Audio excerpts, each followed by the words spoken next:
नाज़रीन, रुपया पैसा में आपको खुशामदीद कहते हैं। मैं हूं अली नासिर। आज इस मौजू के ऊपर हम गुफ्तगू करेंगे, वो है स्टॉक एक्सचेंज की कारकर्दगी। हुकूमत के 5 साल भी अब मुकम्मल हो गए। वज़ीर आज़म जो हैं कायम मुकाम, उन्होंने भी आज हल्फ उठा लिया। जितनी चीज़ों के बारे में अब हम की वजह से टेंशन थी स्टॉक मार्केट के अंदर, अब वो आहिस्ता आहिस्ता वो जो बादल थे अनसर्टनटी के, वो क्लियर हो रहे हैं।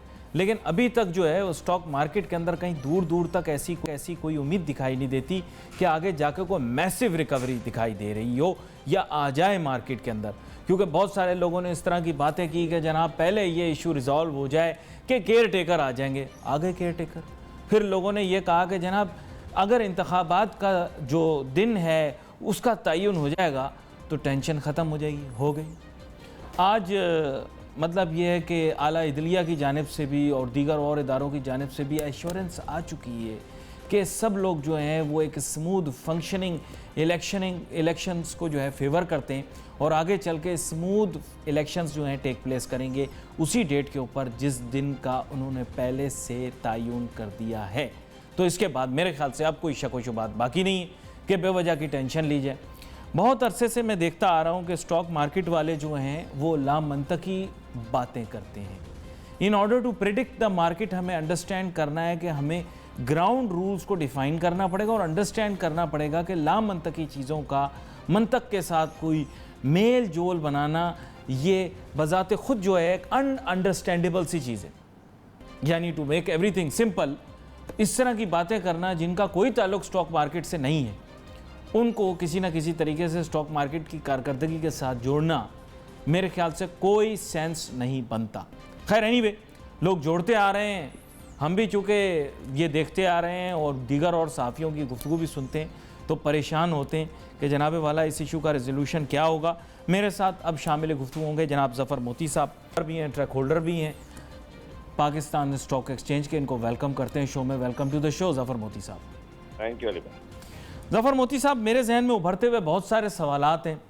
अब तो मेरे ख्याल एक दिहाई से ज़्यादा गुजर गया आपसे भी ये सवालात के जवाबात लेने के सिलसिले को। मैं आपसे आज ये जानना चाहूँगा, एक ज़माने में एक बहुत बड़ा जो है वो इशू था कि जनाब हमारे यहाँ लेवरेज प्रोडक्ट नहीं। लेवरेज प्रोडक्ट तो आज भी खालिसतन अपनी असल शक्ल के अंदर दिखाई नहीं देती। फिर शोर ये था और बावेला भी मचाया जाता था कि जी इन्वेस्टर्स की जो बेस है वो बहुत छोटी है, इसको बढ़ा दिया जाएगा। वो भी नहीं हुआ। अब आपने कनाडा वाले बाबू बुलाए हैं, आप देखें हो सकता है वो बढ़ा लें। तो मेन इशू ये है कि काफ़ी अरसे से जो चीज़ें गर्दिश में रही हैं वो आज भी पेंडिंग में। स्टॉक मार्केट की कारकर्दगी तो मैं उनसे जोड़ नहीं सकता, तो फिर मैं किन चीज़ों की बुनियाद के ऊपर स्टॉक मार्केट की कारकर्दगी को जज करूँ, मुझे बता दें। देखिए अली भाई, ये सब जो है ना, ये रेलेवेंट चीज़ें हैं, एक दूसरे से कोऑर्डिनेट होती हैं। अगर आपके पास पाई जो है यानी क्वांटिटी क्लाइंट्स की ज़्यादा नहीं है तो आज आप देख रहे हो कि बड़ी मुश्किल हो जाती है प्राइस डिस्कवरी करने में या मार्केट की डेप्थ में। आज आप देख रहे हो कि मार्केट के वॉल्यूम्स जो रुपी टर्म में है 3, 4, 5 अरब रुपए के लेवल पर आ गए हैं। बिल्कुल। आज आप देख रहे हो कि बांग्लादेश में आपके जो हैं मार्केट के उधर 30 लाख सीडीसी के अकाउंट होल्डर हैं और यहाँ पर जो हैं आखिरी खबरें आने तक जो एक्टिव अकाउंट है, बाकी सब छोड़े, जो एक्टिव अकाउंट है वो 20,000 अकाउंट से ज़्यादा नहीं है। 20,000 सीडीसी में बाकी अकाउंट हैं वो हैं वन टाइमर भी हैं, 500 शेयर के ट्रेड वाले भी हैं। यानी जो आप जिसको कहें कि वो मार्केट में बल्क में लेते हैं माल या बेचते हैं या फंड मैनेजर्स हैं या फंड के हैं अकाउंट्स, तो वो बहुत कम है। तो इसका इफेक्ट आपकी मार्केट पर आएगा। दूसरा, दुनिया में जो आपने प्रोग्राम के पहले कहा कि लिवरेज की प्रोडक्ट नहीं है, दुनिया में पाकिस्तान सिर्फ एक मुल्क है जहां पर कैश की ही ट्रेडिंग हो रही है, उसमें क्रेडिट लाइन क्रेडिट सप्लाई नहीं है।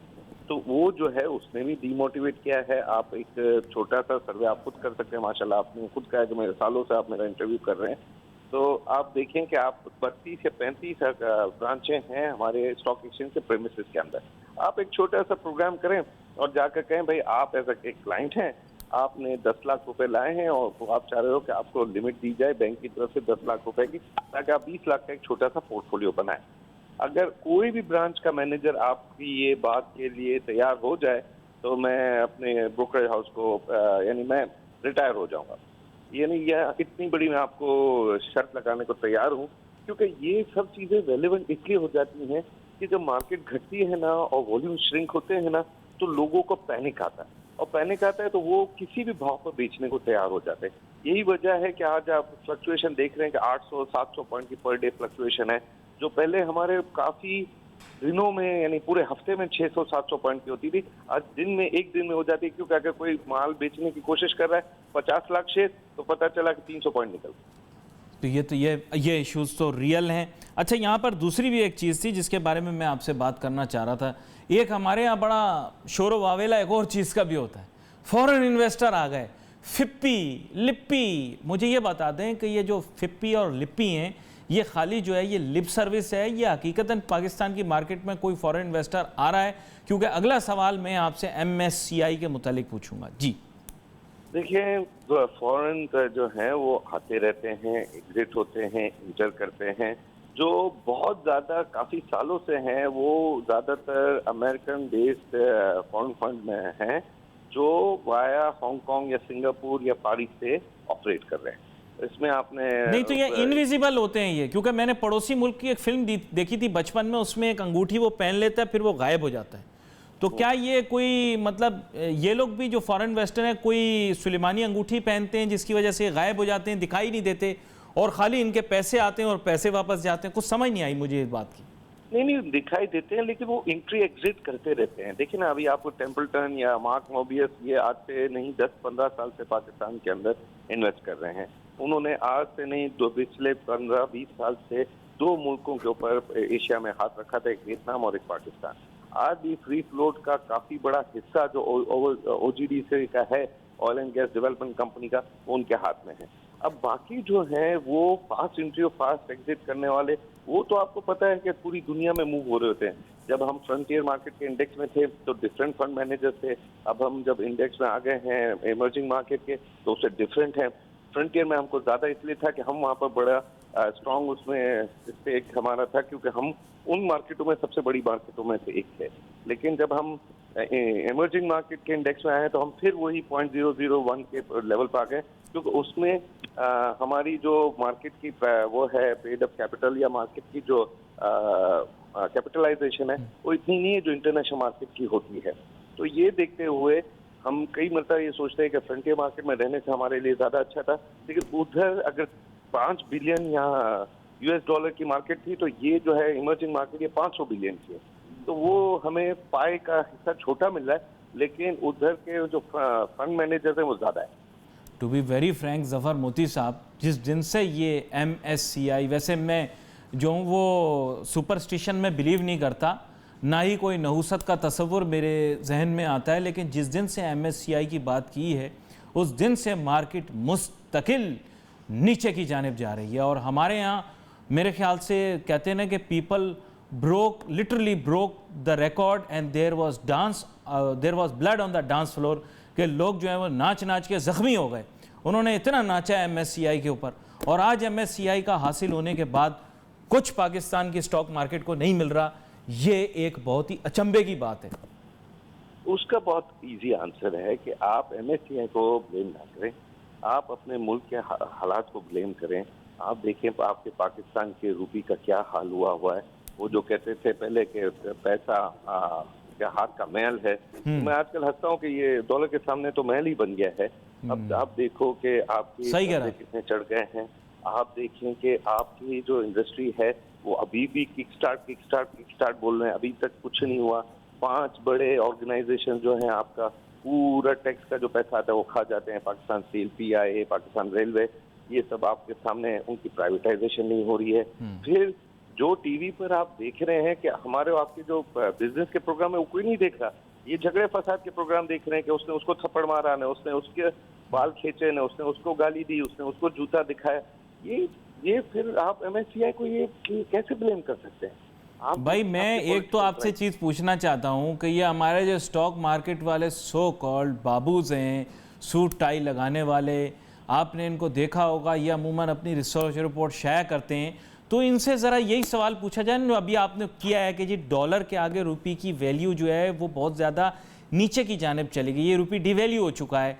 इन अदर वर्ड्स, अगर मैं आज डॉलर एडजस्टमेंट करता हूँ अपने स्टॉक मार्केट की, तो उससे ज़्यादा नेगेटिव इफेक्ट्स दिखाई देंगे जो जाहिरी तौर पर दिखाई दे रहे हैं। तो इसके ऊपर क्यों कोई इन्वेस्टमेंट और ब्रोकरेज हाउस कुछ बोलता, इसके ऊपर क्यों उनकी बोलती बंद हो जाती है? उन्हें कहना कि डॉलर टर्म्स के अंदर बताएं ना मार्केट कैपिटलाइजेशन कहां खड़ी है। नहीं बताते ना, मसला यही है। और कई मर्तबा ये जो मिसलेड करते हैं, ये मैं कई मर्तबा बोल चुका हूँ। आप तो बहुत पुराने एंकर हैं और पर्टिकुलरली कैपिटल मार्केट को एक वो कर रहे हैं, देख रहे हैं। एक दो मरतबा तो मैंने कहा था कि ये फंड मैनेजर्स ही नहीं है, इनके तो स्पेलिंग ही गलत है, इनके स्पेलिंग जो है मैनेजर्स में और फंड में। मैं हमेशा ये कहता हूँ कि ये जो इनके एटीट्यूड है, ये एक कंपनी के फिगर्स ले आते कि वाह वाह ये कंपनी बहुत अच्छी परफॉर्म करी। जब फॉरेन फंड उसके लिए वो इन्वेस्टमेंट के लिए आएगा, वो पहले देखेगा भाई आपकी करेंसी स्टेबल है कि नहीं, क्योंकि उसका तो नफा खाली करेंसी की डिस्टेबलाइजेशन ही खा जाती है। तो फिर वो उस मार्केट में क्यों आएगा? आज आप देखें ईरान में क्यों इन्वेस्टमेंट नहीं हो रही, ये करेंसी फ्लक्चुएशन इतना ज्यादा है, कभी सैंक्शन लगते हैं कभी नहीं लगते। आप देखिए कि पूरा मिडिल ईस्ट जो है अभी ठप पड़ा हुआ है, जो कि 2-3 बड़ी वॉर्स वहाँ चल रही हैं। आप देखिए हमारी बड़ी स्टेबल थी करेंसी मुशर्रफ के टाइम पर, लेकिन उसको ब्लेम किया गया कि हमें इसको वीक करना चाहिए ताकि हमारे एक्सपोर्ट चलें। Let me tell you something very interesting. During और right at the end of Musharraf tenure जो था, वो डॉलर जो था वो 60 रुपीज के आसपास था। Am I correct sir? बिल्कुल सही। अभी जो है 120 रुपए का। सर सही कह रहा हूँ? रफली बोल रहा हूं मैं, रफली मैं यही फिगर पहुंचा नहीं अभी तक, पहुंच जाएगा हो सकता है आगे चल के कुछ में है मेरी जान पहुंच गया। तो फिर मुझे बताएं ना सर, ये तो डबल हो गया ना, तो मार्केट मेरी एडजस्टमेंट करके बताओ ना। 50% के माने ये कि 16,000 तक तो उस टाइम मार्केट पहुंच जाती, 15,000 समथिंग थी, तो आज उसको डबल कर लो आप। तो जिसे कहते हैं कोई टेंशन के बगैर मैं आपको बता रहा हूं कि 30,000 से ऊपर मार्केट चली जाएगी। तो ये तो बेनिफिट इन्वेस्टर को हुआ या नहीं? एक छोटी सी ब्रेक के बाद नाज़रीन गुफ्तगू करेंगे। ये बड़ा ही नुक्ता मैंने उठाया है कि उस जमाने में 15,000 पॉइंट से ऊपर मार्केट चली गई थी, और आज की तारीख के अंदर अगर डॉलर के ही रेट्स पर अगर देख लिया जाए तो 30,000 से ऊपर तो मार्केट होनी चाहिए। नफा तो अभी लगाया ही नहीं। Let's take a short break.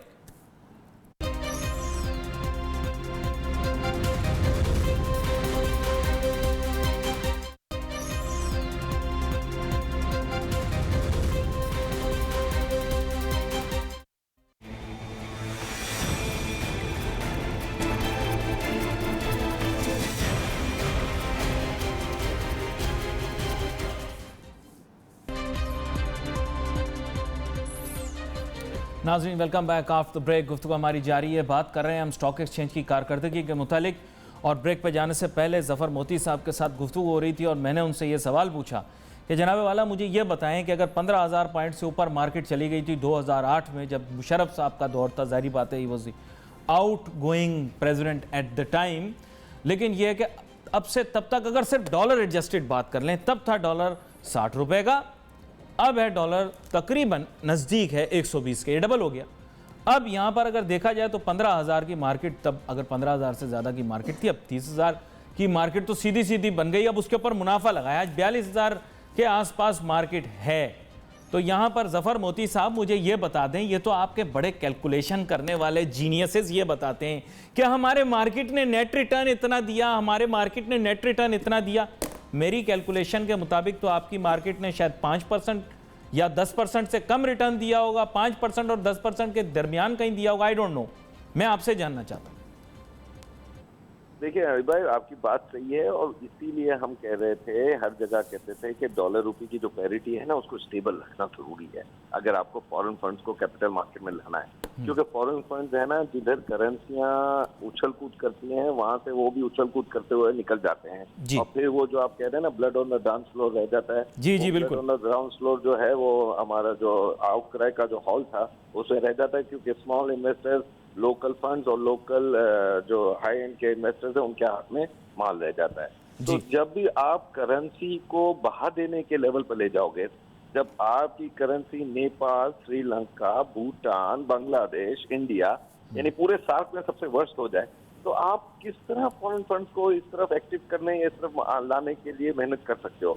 Sir मैं एक लेमन टर्म्स के ऊपर मैंने कैलकुलेशन अभी ऑन स्क्रीन ही की है, और बड़ी सिंपल सी कैलकुलेशन की है, आपके सामने रख रहा हूं।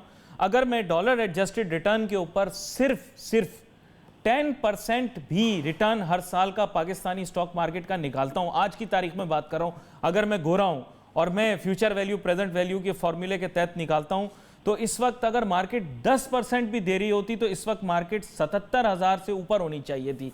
ये सिर्फ तब कैलकुलेट कर रहा हूं अगर मार्केट ने 10% डॉलर एडजस्टेड रेट के ऊपर भी रिटर्न दिया होता तो नहीं है ना डॉलर एडजस्टेड, यही तो कह रहा हूँ। डॉलर की दौड़ अलग चल रही है और कैपिटल मार्केट की तेजी या मंदी अलग चल रही है।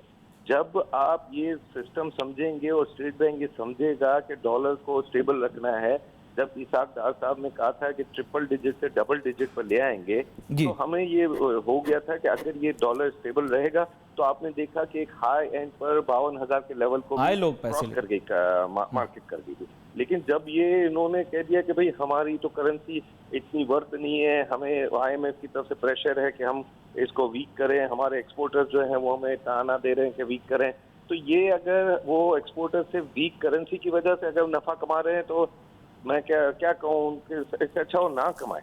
क्योंकि अगर आपकी वैल्यू एडिड प्रोडक्ट भी बांग्लादेश से इंडिया से कम्पीट नहीं कर सकती तो क्या फायदा। ये बड़ी इंटरेस्टिंग बात आपने की है। आगे आने वाले दिनों के अंदर आपको दोबारा से मधु करेंगे प्रोग्राम के अंदर, आपसे जानने की कोशिश करेंगे कि फिर किस तरह से कंपैरेटिव एनवायरनमेंट के अंदर सर्वाइव किया जाए। लेकिन यहाँ पर मैं I will try to take things forward.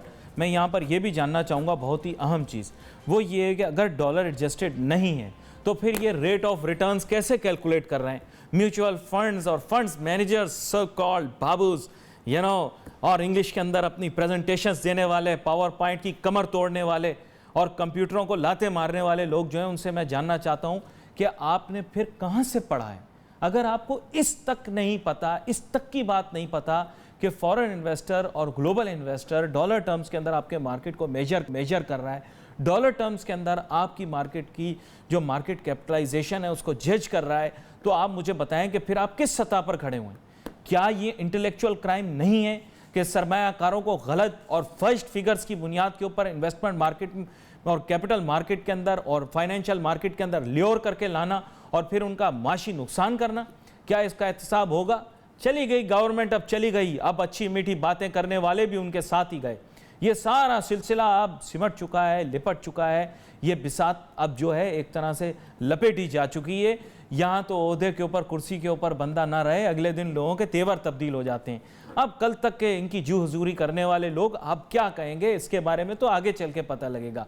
Government के जो है तारीफों के पुल बांधने वाले बहुत सारे लोग इंडस्ट्री, बिजनेस, इवन के कैपिटल मार्केट में एग्जिस्ट करते थे, जो कि गवर्नमेंट की पॉलिसियों की तारीफें कर करके उनके मुंह नहीं थकते थे।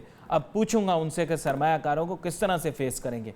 मुश्किल सवाल तो अब पैदा होगा, मुश्किल सवाल का जवाब तो अब देना पड़ेगा। सरमायाकारों का जो सरमाए का लॉस हुआ है उसके आंसर किसी के पास नहीं है। हर आदमी कहता है पाकिस्तान की स्टॉक मार्केट तो जनाब बेस्ट परफॉर्मिंग मार्केट है। बेस्ट परफॉर्मिंग मार्केट है तो क्यों नहीं आ रहे इस वक्त गोरे? और फिर गोरे आ रहे हैं तो ये कौन से नामालूम और इनविजिबल गोरे हैं जो ना दिखाई देते हैं, ना पहचान में आते हैं, ना इनसे कोई मिल पाता है, ना हमारे मुल्क की ज़मीन पर ये पैर रखते हैं और हमारी मार्केट के फैसले ये करते हैं। ऐसा तो फिर कोई, जिसे कहा जाता है आम फहम ज़ुबान के अंदर, कोई ऐसी ट्रिक मुझे भी सिखा दी जाए कि किसी मुल्क के अंदर बग़ैर आए उसकी स्टॉक मार्केट के सुबह शाम के फैसले जो हैं वो लोग करते हैं। किस तरह करते हैं? मतलब ये सवाल पैदा होता है। हमारा एक बहुत बड़ा स्ट्रेटेजिक एसेट है PSX, पाकिस्तान स्टॉक एक्सचेंज। सवाल ये पैदा होता है कि अगर ये हमारा स्ट्रेटेजिक एसेट है तो फिर where are the decision makers in actuality? और अगर वो मुल्क से बाहर हैं तो फिर ये सवाल पैदा होता है कि वो मुल्क से बाहर बैठकर इतने बड़े बड़े फैसले कर सकते हैं? एहसन मेहनती साहब हमें ज्वाइन कर रहे हैं, स्टॉक मारूफ शख्सियत हैं, CEO हैं आरिफ हबीब कमोडिटीज़ के। आपको वेलकम करता हूं शो में। Thank you. एहसन मेहनती साहब, सबसे बुनियादी जो अब मसला है वो ये है कि आज जिस मौजू को लेकर बैठा, 5 साल की कारकर्दगी देखते हुए स्टॉक मार्केट 15,000 पॉइंट से ऊपर थी। 2008 साल था, शायद गालिबन उस साल आपसे भी गुफ्तो शनीद रही हो इस मौजू पर। लेकिन बात यही आपके सामने रखूंगा कि 2008 में जहां मार्केट खड़ी थी, आज अगर उसको डॉलर एडजस्ट करूं तो रिटर्न्स हमारे कुछ भी नहीं। क्यों ऐसा? देखिए, आई थिंक कि मार्केट में कुछ हद तक डॉलर को अगर आप देख लेते हैं तो जाहिर है उसमें एक अप्रिसिएशन आया है, बट जाहिर है 2-3 चीज़ें इसके अंदर आती हैं। एक तो इन्वेस्टर को अगर कोई एक बेहतर शेयर के अंदर उसने इन्वेस्ट किया तो उसको डिविडेंड भी मिले हैं। साथ में जो है वो स्टॉक मार्केट को अगर हम देखें तो 2008 से अब तक अगर देखा जाए तो इंडेक्स 2008 में एक वक्त में 4000 पर भी चली गई थी। अगर उससे आप कंपेयर करें तो अब 42,000 को क्रॉस की हुई है, 43,000 पे इंडेक्स चला हुआ है तकरीबन। तो आई थिंक इस हिसाब से देखा जाए तो अप्रिसिएशन है। जो एक क्रैश हुआ था मार्केट का, उसके बाद जब गवर्नमेंट आई नवाज शरीफ साहब की, उसमें जो है काफी अप्रिसिएशन मार्केट में हुआ। लेकिन ये मैं आपके सामने सवाल इसलिए रख रहा हूं क्योंकि 2008 में आपको याद होगा नई हुकूमत फॉर्म हुई थी, जमहूरी हुकूमतें आई थी और Musharraf was on his way out. और तब जो थी मार्केट, जो अगर 15,000 की मार्केट थी, सीधा साधा हिसाब लगाता हूं आपके सामने, 60 का डॉलर था, आज उसको डबल कर दें 120 के आसपास में है, तो यानी 30,000 पॉइंट तो जीरो रिटर्न के ऊपर आ गए। इस हिसाब से तो मार्केट ने शायद 5% कमाया होगा, 5% के आसपास कमाया होगा। तो फंड मैनेजर कैसे पाकिस्तान में कह देते हैं कि हम वर्ल्ड्स बेस्ट परफॉर्मिंग मार्केट है? उसकी लॉजिक क्या है? देखिए, कुछ सालों के अंदर इस तरह से हुआ था कि जो मार्केट है उसने 45-46% तक रिटर्न दिया था। जो लास्ट ईयर हमने देखा रिटर्न, वो जाहिर है वो ऐसे रिटर्न थे कि जिसके अंदर पाकिस्तान ने तमाम अब यहाँ पे कुछ आगे भी इस साल के पहले 3 माह थे जिसके अंदर पाकिस्तान मार्केट दुनिया की तमाम मार्केट से जो है बेहतरीन परफॉर्मेंस दे रही थी पहले ही 2-3 महीने जो इस साल के निकले।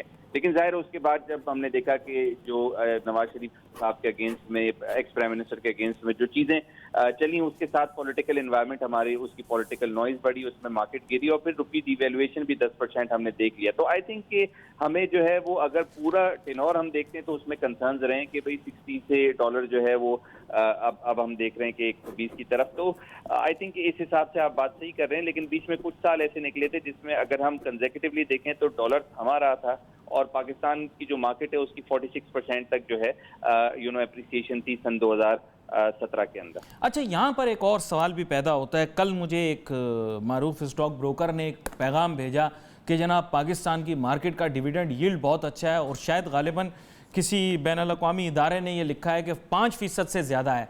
सर, हमारे मुल्क के अंदर डिविडेंड यील्ड का कंपैरिजन मैं रिस्क फ्री रेट के साथ करूँगा, आज की तारीख, माजरत के साथ आज की तारीख में ही कर सकता हूँ, 6.5% जो है वो हमारे यहाँ डिस्काउंट रेट जो है उसका तयन किया गया है। तो मुझे ये बताइएगा कि अगर 5% मेरी डिविडेंड यील्ड है और 6.5% मेरी इकोनॉमी की bye international standards risk free interest rate चल रहा है, मतलब बाय इंटरनेशनल स्टैंडर्ड्स अगर मैं most conservative point of view लेता हूँ, तो आप मुझे बताएं कौन सा हमने कोई मार्का मार दिया है? 6.5% तो हमारा रिस्क फ्री इंटरेस्ट रेट है। देखें, बिल्कुल आप बातें सारी इंटेलिजेंट कर रही हैं, लेकिन उसका जवाब कुछ इस तरह से है कि जो हमारी दूसरी भी मार्केट हैं दुनिया की, वहां पर भी रिस्क फ्री रेट ज्यादा है। यानी कि तुर्की में ज्यादा है, जो इजिप्ट की मार्केट है उसके अंदर रिस्क फ्री रेट ज्यादा है, लेकिन वहां पर डिविडेंड यील्ड्स पाई नहीं जाती। तो मेरा पॉइंट ये कि अगर हम सिर्फ डिविडेंड यील्ड की तरफ देखें, रिस्क फ्री रेट को बीच में नहीं लेकर आए, तो फिर वहां पर भी जो है पाकिस्तान मार्केट का इस वक्त दुनिया में सबसे ज्यादा 6.5% जो है डिविडेंड यील्ड के रिटर्न है। लेकिन आपकी बात बिल्कुल तवज्जो खौस है कि भाई ये ऐसी मुल्क हैं, तुर्की हो गया, ये इजिप्ट हो गया, जिसके अंदर वॉर ड्रिवन मुल्क हैं जिनको हमें कंपैरेटिवली नहीं देखे, लेकिन यहाँ पर भी डिविडेंड यील्ड जो है, जहाँ पर हायर रिस्क फ्री रेट हैं, वहां पर भी डिविडेंड यील्ड इतनी ज्यादा नहीं है जितनी पाकिस्तान के अंदर इस वक्त पाई जाती है। और आई थिंक ये एक अच्छी डेवलपमेंट है। इसमें पाकिस्तान में रूल्स ही कुछ इस तरह से बना दिए गए थे, 40% से ज्यादा अगर आपके रिजर्व्स हों प्रॉफिट की मद में तो उस पर 10% टैक्स लगेगा। अब 10% है, पहले 20% टैक्स था। तो इस तरह के कुछ रूल्स थे जिसमें डिविडेंड देना जो है वो कंपनी के लिए कंपलसरी बन गया था, जिसकी वजह से डिविडेंड यील्ड जो है वो पाकिस्तान में रिलेटिवली ज्यादा है। तमाम ये भी एक बड़ा इंटरेस्टिंग एस्पेक्ट है। एहसन मेहनती साहब, आपका बहुत शुक्रिया, आप शो में हमारे साथ शामिल हुए। यहाँ पर एक छोटी लेनी है हमने, ब्रेक के बाद जब वापस हाजिर होते हैं तो इसी तरह के जो बड़े प्रेसिंग मौजू हैं स्टॉक मार्केट के, उन पर डिस्कशन जारी रखेंगे। Let's take a short break.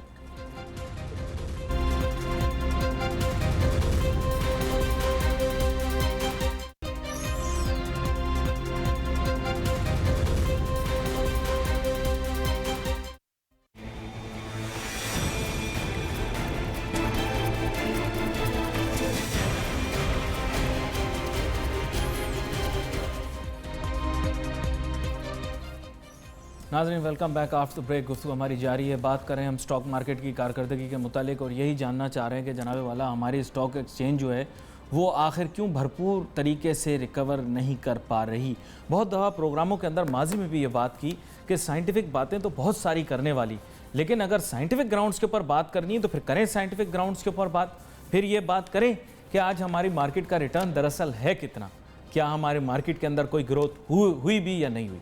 आज अगर डॉलर टर्म्स के अंदर देखा जाए तो माजरत के साथ ये बताता चलूँ, दोबारा से दोहराऊंगा इसी बात को, मुशर्रफ दौर के अंदर 2008 के अंदर मार्केट 15,000 पॉइंट से ऊपर चली गई थी और उस वक्त डॉलर 60 रुपए का था। अब डॉलर तकरीबन 120 रुपए का हो जाएगा अगर नहीं हुआ अभी तक तो। और अगर ऐसा होता है तो मार्केट की स्ट्रेट फॉरवर्ड वैल्यू डबल हो जाएगी, यानी 30,000। अगर 0% रिटर्न लगाया जाता तो तब भी 30,000 पॉइंट पर होती, और आज तो मार्केट कितनी 42-43,000 के ऊपर होगी मैक्स। तो ये सिलसिला और ये रिटर्न्स आज की तारीख में क्यों कोई कैलकुलेट करने के लिए तैयार नहीं है। मेरे साथ मेहमान मौजूद होंगे अब अहमद चुनाई साहब, जो कि डायरेक्टर PSX के। सर वेलकम करता हूं आपको शो में। जी बहुत बहुत शुक्रिया। आज with very confused mind I have come to the programme Ahmed Chunai साहब। बात यह है कि स्टॉक एक्सचेंज वालों ने तरह तरह की गोलियां घोल घोल के हमें पिलाई, तरह तरह की दवाएं पिलाई, तरह तरह की तशहीर की। चाइना वालों को बुला लिया, कनाडा वाला बाबू बुला लिया। बात यह है अगर डॉलर टर्म्स के अंदर मेरी मार्केट आज इतना डिसमल परफॉर्मेंस दिखा रही है तो मुझे बताएं कि जिम्मेदार फिर कौन है इसके लिए। बिस्मिल्लाहिर्रहमानिर्रहीम। देखिए बात यह है कि जब हम मार्केट की तबाही की बात करते हैं, मार्केट की बुराई की बात करते हैं, तो मैं समझता हूँ कि जो गवर्नमेंट की पॉलिसीज थी उन्होंने एक बहुत बड़ा मार्केट पे इफेक्ट भी किया है। एक बात हमें ये भी याद रखनी चाहिए कि जब मार्केट पूरे उरूज पे जा रही थी और लोगों को जो है वो अच्छा रेवेन्यू जनरेशन मिल रहा था, तो उस वक्त तो कोई क्रिटिसिज्म नहीं था। आज अगर ये क्रिटिसिज्म है तो मैं समझता हूँ कि पिछले मुतवातिर 3 बजट में जो है वो स्टॉक रिप्रेजेंटेटिव ने, जो मैं खुद साथ मौजूद था और हमने इशाक डार साहब के पास और मिस्टर इस्माइल के पास आखिर में जो है वो अपनी अर्जात पेश किए और उन्हें बताया कि मार्केट में इंटरेस्ट जनरेट करने के लिए फला फला इक़दाम की ज़रूरत है। अफसोस के साथ ये कहना पड़ा है कि एक आध के सिवा जिसकी कोई सिग्निफिकेंट वैल्यू नहीं थी, कोई भी ऐसी काबिल ज़िक्र इस्लाहात नहीं हुई जिनकी वजह से मार्केट जो है वो वाइब्रेंट होती, मार्केट में जो है वो एक्चुअल रिटर्न्स आते और मार्केट में जो है वो एक इंटरेस्ट पैदा होता। तो ये सारी चीज़ें जो हैं वो पब्लिक तो यहाँ खड़ी हुई है इन्वेस्टमेंट करने के लिए, लोगों ने अपना कसीर सरमाया इसमें लगाया हुआ है, लोग इसमें डूब भी गए हैं, लेकिन इसके बावजूद भी वो मार्केट पर काम करने को तैयार सर मार्केट एक बात और भी मैं कह दूं, मैं ये मेरी बात मुकम्मल कर लेने दें कि जो ओवर रेगुलेटेड एक सिस्टम बना दिया है SECB ने, और उस ओवर रेगुलेशन की वजह से जो मेजर ट्रैक होल्डर्स हैं उनको जो है वो हमेशा मेजर क्या मैं कहता हूँ, हर ट्रैक होल्डर को जो है वो एक बहुत बड़ी मुश्किलात का सामना करना पड़ रहा है। और आप ये देख लें कि पिछले 2 साल में कितने ट्रैक सरेंडर हुए। उसकी वजह यही है कि ये ओवर रेगुलेशन की वजह से लोग इस सूरत हाल पर काबू नहीं पा सकते और वो कहते हैं कि बजाय इसके कि पेनल्टीज में जाएं या डिफॉल्ट में जाएं, बेहतर यही है कि अपना ट्रैक को सरेंडर कर दें। Sir in dollar terms on I would say on if you calculate the return तो मार्केट 10% भी शायद रिटर्न नहीं कमा पाई। और हमने कहा जी बेस्ट परफॉर्मिंग मार्केट हैं, तरह तरह के हरबे आजमाए, डी म्यूचुअलाइजेशन, ये म्यूचुअलाइजेशन, फलां इंटरनेशनल स्टेक होल्डर, ये वो सब करके देख लिया। सब करके देखने के बाद माजरत के साथ सर आप कह रहे थे लोग क्रिटिसिज्म नहीं कर रहे थे, बात ये बच्चा पास हो रहा हो, पोजीशन ले रहा हो, कौन क्रिटिसिज्म करता है। बच्चा फेल होता है तो माँ बाप कहते हैं ना बेटा पढ़ा करो। तो आज हम कोई गलत तो नहीं कि अगर आज हम क्रिटिसाइज कर रहे हैं, आप भी कर रहे हैं, मैं भी कर रहा हूँ। देखिए मार्केट जो है वो उसमें एक इन्वेस्टमेंट है जो कंपनीज इसमें आती हैं और कंपनीज को एक एनेबलिंग एनवायरनमेंट मिलता है और कंपनीज की परफॉर्मेंस अच्छी रहती है तो ही तो जो है वो लोगों को उसका अच्छा रिटर्न मिलता है। क्या मार्केट बगैर किसी वजह के जो है वो बढ़ती जाएगी, बगैर किसी वजह के लोगों को रिटर्न मिलता जाएगा? जब हमारी इकोनॉमिक कंडीशंस अच्छी होंगी, जब चारों तरफ से जो है वो एक इंफ्रास्ट्रक्चर बेहतर होने की आवाज़ आएगी, लोगों के इन्वेस्टमेंट्स पाकिस्तान में आएंगे तो ही बेहतर होगी ना। तो मार्केट का लिंक जो है वो इन सारे इस्लाहात से अपनी जगह पर ज़रूर है, लेकिन एक मेजर लिंक जो है वो गवर्नमेंट की एनेबलिंग एनवायरमेंटल पॉलिसीज़ हैं, जिससे हमारी जो प्रोडक्शन कंपनीज हैं या हमारी जो दूसरी ट्रेडिंग कंपनीज हैं जो स्टॉक मार्केट में लिस्टेड हैं, उन पे जो है वो बेहतरी पैदा हो सकती है। सिर्फ और सिर्फ गवर्नमेंट के अच्छे रिफॉर्म से, गवर्नमेंट के इंसेंटिव से। अब हम ये नहीं कहते कि इंसेंटिव जो है वो इस माने में दिए जाएंगे जी सभी कुछ उनको दे दिया जाए, लेकिन हर मुल्क में जो है वो एक रेगुलेटेड पॉलिसी होती है और एक कांस्टेंट पॉलिसी होती है। हमारे पास पॉलिसीज जो हैं उनकी मुतबादिल चेंजेस से न सिर्फ हमारी जो लिस्टेड कंपनीज हैं उनको नुकसान पहुंचता है, बल्कि फिर मार्केट की सेंटिमेंट भी जो है वो बुराई की तरफ बढ़ जाती है। अच्छा, इन्होंने कहा था कि जनाब आईपीओ लेकर आएंगे, ये करेंगे, वो करेंगे। एसओईज के भी यानी स्टेट ओन्ड एंटरप्राइजेस के भी आईपीओज होने चाहिए थे। मार्केट इतनी ऊपर गई, इनको इतना बेहतरीन मौका मिला, इन्होंने क्यों आईपीओ नहीं किए इतने ज्यादा? क्यों पब्लिक से फंड्स नहीं लिए? पब्लिक तो आप जैसे बोल रहे हैं पैसे लेकर खड़ी हुई है, लो भाई पैसे चलाओ। देखिए, मैं तो कहता हूँ आज भी पैसे लेके पब्लिक खड़ी हुई है। पब्लिक बड़ी मासूम है, उसको थोड़ा सा जरा रिटर्न नजर आता है तो वो लालच में आ जाते हैं और उसकी तरफ बढ़ना शुरू कर देते हैं। मैं नहीं कहता कि ये गलत लालच है, जाहिर है जहाँ रिटर्न नजर आएंगे वहीं पब्लिक जाएगी। लेकिन मैं हमारा जो इन्वेस्टमेंट कमीशन था, जो हमारे आईपीओ का जिम्मेदार डिपार्टमेंट गवर्नमेंट का था कि जिसने आईपीओस करवाने थे, उन्होंने कोई पेशरफ नहीं की, इसमें कोई काबिल जिक्र काम नहीं किया। हमारे यहाँ लिस्टेड कंपनियों की तादाद देख लें, हमारे यहाँ पिछले सालों में इसकी ग्रोथ देख लें और फिर हमारे यहाँ यूआईएन नंबर्स देख लें तो वो जू कच्चू तू ही नजर आता है, उसमें आपको कमी नजर आएगी। बल्कि एक खतरनाक ट्रेंड और भी स्टॉक एक्सचेंज में आ रहा है कि बहुत सारी लिस्टेड कंपनीज जो हैं वो इस मामले में इंटरेस्टेड हैं कि वो अपने आप को डीलिस्ट करा लें। तो डीलिस्टिंग की भी एक लंबी कतार लगी हुई है और जो कंपनियां डिफॉल्ट काउंटर पर पड़ी हुई हैं उनकी भी एक लंबी कतार लगी हुई है। स्टॉक का बोर्ड अपने तौर पे तो भरपूर कोशिश करता है, लेकिन जहां एसईसीपी के रेगुलेशन आते हैं वहां मैं समझता हूँ एक सदराष्ट्र की ऑर्डिनेंस आ जाता है, एक फरमाना आ जाता है, एक हुक्मनामा आ जाता है कि जी ये करना है। तो उसके बाद स्टॉक का बोर्ड क्या करेगा, स्टॉक की मैनेजमेंट क्या करेगी और ये बेचारे ट्रैक होल्डर्स क्या करेंगे? One thing I don't understand, if in dollar terms we didn't earn that much money, तो आपने फिर चाइनीज को मार्केट बेची काहे को? समझ नहीं आई मुझे भाई। फिर बेचने से या तो कोई फायदा होता अगर वो डॉलर टर्म। मैं तो सर तारीख से तारीख जी मैं इसकी आपको क्लैरिफिकेशन कर दूं। देखिए, ये एक डाइवेस्टमेंट था जो स्टॉक के ट्रैक होल्डर्स थे उन्होंने अपना शेयर बेचा है। इसमें ये कोई नहीं कि कोई सरकारी असासा बेच दिया, ये लोगों ने, प्राइवेट लोगों ने अपना असासा जो है वो शेयर करवाया है इस बिना पे कि जी उनका भी एक अच्छा इनपुट आ जाएगा, इनको और लिस्टिंग मजीद आ जाएगी। चाइना से जो है वो सीपैक का हमारा एक बहुत बड़ा एडवांटेज फ्यूचर में नजर आता है। वो कल तक था सर, कल गवर्नमेंट चली गई और गवर्नमेंट के साथ उसकी बाकियात भी चली गई जिसमें सीपैक भी शामिल था, ऐसा लोग कह रहे हैं। देखिए, बात यह है कि पाकिस्तान अल्हम्दुलिल्लाह मौजूद है, इंशाल्लाह मौजूद रहेगा। सीपैक की बात हो रही है सर, पाकिस्तान का सीपैक और सीपैक भी मौजूद रहेगा। सीपैक के जहां गवर्नमेंट का कमिटमेंट था वहां हमारी आर्मी का भी एक बहुत बड़ा कमिटमेंट इसके अंदर है। जनरल बाजवा साहब का भी स्टेटमेंट, उससे पहले जनरल हाई साहब का भी स्टेटमेंट कि वो सीपैक किसी सूरत में जो है वो फेल होने देंगे, उसकी पूरी हिफाजत भी करेंगे और they will make it sure कि इट विल प्रॉस्पर। मैं समझता हूँ तमाम पाकिस्तानी इस बात में मुत्तफिक हैं, गवर्नमेंट की जाने से ना सीपैक चला गया ना कि वो कोई जो है वो। जनरल राइल सऊदी अरेबिया जा चुके हैं सर, वो यादें माजी होगी। बात माजरत के साथ बता रहा हूँ सिर्फ, देखिए वो अपनी जगह वो सिलसिला खत्म हो चुका है, अब नया है। लोग आते जाते हैं, इंस्टीट्यूशंस अपनी जगह पर जरूर कायम रहते हैं और इंस्टीट्यूशंस जो है वो एक सेट पॉलिसी के तहत काम करते हैं। हमें अपने इंस्टीट्यूशन को करना चाहिए। मैं यही कह रहा था कि पाकिस्तान मौजूद है, लोग मौजूद हैं। अगर एक गवर्नमेंट चली गई तो दूसरी गवर्नमेंट आएगी और इंशाल्लाह जो पॉजिटिव चीजें हैं उनको जरूर आगे बढ़ाएगी। चले, ये एक अगर आप आज भी पॉजिटिव तवक्कुआत रखते हैं तो ये एक अच्छी चीज़ है। ताहम यह है कि मुस्तकबिल के अंदर बहुत सारे लोग इसके बारे में मुख्तलिफ जाविये रखते हैं। मैं एक और तरफ आपको लेकर चलता हूँ सर। बात ये हमेशा कहते हैं कि जी स्टॉक मार्केट के अंदर लेवरेज प्रोडक्ट लेकर आएंगे, तो लेवरेज प्रोडक्ट भी अभी तक कोई ख़ास आई नहीं, कोई और प्रोडक्ट भी नहीं आई। तो मेरे ख्याल से आपको बोर्ड को गुजारिश करनी चाहिए कि भाई इस सिलसिले में भी कोई काम करें। देखिए, बोर्ड अपना पूरा काम करती है, हमारी मार्केट प्रोडक्ट डेवलपमेंट कमेटी है जो मेरा ख्याल है, मैं तो पिछले 3 साल से बोर्ड पर हूँ, उसको मुसलसल देख रहा हूँ और उन्हें ये कहेगा हम अपनी रिकमेंडेशन जो है वो एसएससीपी भेज देते हैं।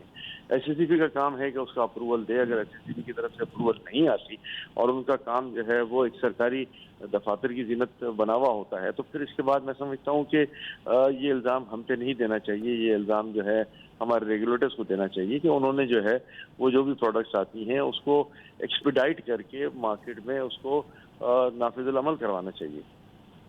तो नाफिजुल अमल करने के लिए अभी कोई आपके ख्याल से कोई इस्लाही कोई तरीक़ाकार अपना लिया जाए ताकि गवर्नमेंट भी आप लोगों के साथ इन पैरेलल चले, ताकि ओवर रेगुलेटेड जो आपने कहा, बिल्कुल बहुत सारे लोग ऐसा महसूस करते हैं कि ओवर रेगुलेटेड सी इन्वायरमेंट है, इसके अंदर भी कुछ रिलैक्सेशंस आए? देखिए, डेफिनेटली आपको मार्केट में ये सारी चीज़ें लाने के लिए एक अच्छा पॉजिटिव माइंडसेट आना चाहिए था। और मैं समझता हूँ अभी हालिया 2-4 महीनों में SCB ने अच्छे इक़दाम लिए हैं और चीज़ें बेहतरी की तरफ जाती हैं। लेकिन आज जो हम इक़दाम लेंगे उसका इफेक्ट जो है वो हमें इमीडिएट नहीं मिलेगा, उसका इफेक्ट हमें आने वाले दिनों में मिलेगा, 2-4-6-8 महीने बाद मिलेगा और नज़र आएगा कि जो इस्लाहात की गई थी उससे कोई बेहतरी की तरफ जा रही हैं। लेकिन सर दुनिया भर में तो आलमी माशी बहरान की बातें होना शुरू हो गई हैं। जो पेट्रोलियम प्रोडक्ट्स और मसनूआत की कीमतें बढ़ेंगी, पाकिस्तान में महंगाई भी बढ़ेगी, वो तूफ़ान जो सारे दुनिया में आ रहा है वो उसके कुछ असरात तो पाकिस्तान पर मुरतब होंगे कि नहीं होंगे? देखिए, सब जगह पर होंगे। जो इंटरनेशनल मार्केट कंडीशन होंगी वो हमें भी जो है वो बर्दाश्त करने पड़ेंगे और पाकिस्तान में भी उसका एक बहुत बड़ा इफेक्ट आएगा। तो हम ये समझते हैं कि हमें आगे फ्यूचर के लिए भी तैयार रहना चाहिए, मार्केट के साथ चलना चाहिए। और ज़ाहिर है पेट्रोलियम की प्राइसेस जो हैं वो अब लोग $100 की बातें करने लगे हैं। तो जहाँ $100 की हम टारगेट देख रहे हैं वहाँ हम समझते हैं कि एक तूफान जो है वो महंगाई का भी आ सकता है, एक बहुत बड़ा जो है वो इन्फ्लेशन। इसी मौजू के ऊपर आपके साथ आने वाले दिनों के अंदर ज़रूर गुफ्तगू करेंगे। आपका बहुत शुक्रिया अहमद चिनाई साहब, आप प्रोग्राम में हमारे साथ शामिल हुए। यहाँ पर नाजरीन हमने बहुत सारी stock market, capital market, financial market की बात की, लेकिन बैनुल-अक़वामी माशी बहरान अगर आ गया जैसे 2008-9 में आया था तो फिर पाकिस्तान उसको कैसे कोप कर पाएगा।